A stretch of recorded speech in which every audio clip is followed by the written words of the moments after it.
কি ডালিম ভিডিও বানাতে বানাতে আমার ফোনটাকে ডুবিয়ে দিল জলের ভিতরে। Hello guys, welcome to my new blog. তোমরা ভাবছো আমরা গাড়িটাতে ছাগল পাগলের মতো বসে আছি কেন? তো আমরা সেই ছাগল পাগল হয়ে চলে যাচ্ছি একটা জায়গা। তারপর যেতে যেতে দেখতে পেলাম আমাদের রায়গঞ্জের ভাইরাল ব্রিজ। অবশেষে ভাইরাল ব্রিজ পেরিয়ে গেলাম। তারপর যেতে যেতে একটা জায়গায় দাঁড়ালাম, এখানে লেগেছিল একটু ঝগড়া। তারপর মোশারফ দা টেনে নিয়ে আসলো, আমরা আবার চলতে লাগলাম। গাইস তোমাদের বলা হয়নি আমরা কোথায় যাচ্ছি। আমরা যাচ্ছি মালদা পুরানা পীর দরগা। দেখো গাইস, আমাকে ক্যামেরা করতে দিচ্ছে না আমার ভাগড়িগুলা, ক্যামেরার সামনে ওরাই মুখ ঢুকিয়ে দিচ্ছে। তারপর ওদেরকে সরিয়ে একটু হাওয়া খেলাম। দেখো গাইস, ছোট ভাইয়ের পাকামু। তারপর দেখো বাইরের ওয়েদারটা কত সুন্দর। তো ফাইনালি গাইস আমরা পৌঁছে গেলাম। চটপট নেমে পড়লাম গাড়ি থেকে। আমরাকে অনেক পেয়েছিল খিদা। তারপর ঝালমুড়ি কিনে খেতে লাগলাম। মোশারফ দাকে দেখো।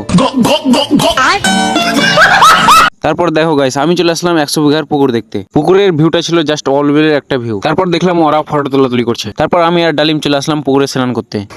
ये देखो इसी में मजा कर रहा है। इसी में मजा कर रहा है, उनको पानी पाया है इसी में मजा कर रहा है। আমিও স্নান করতে নেমে গেলাম সুইমিং পুলে। আমার স্নান করা হয়ে গেল। অবশেষে ফাতেহা করার পর আমাদের খাবার রেডি। ফাইনালি আমরা খেয়ে নিলাম। তারপর আমরা বাড়ির জন্য রওনা দিলাম। আগে দেখো এই ঝুলে গেছে গাড়িতে, জায়গা পাইনি তার জন্য। আমরাকে বসে দিয়েছে গাড়ির হুডে। আমাদের সামনে দিয়ে চলে এলো একটা ট্রেন। তারপর ট্রেনটা পার করে আমরা চলে আসলাম একটা রেস্টুরেন্টে চা খেতে। চাটা খেয়ে ওখানে কিছু ফটো তুলতে লাগলাম। আমি এখন ফটো তুলি, তোমরা রেডি থাকো আমার মিনি ব্লগ দেখার জন্য। এখনকার জন্য টাটা, দেখা হবে পরের ভিডিওতে।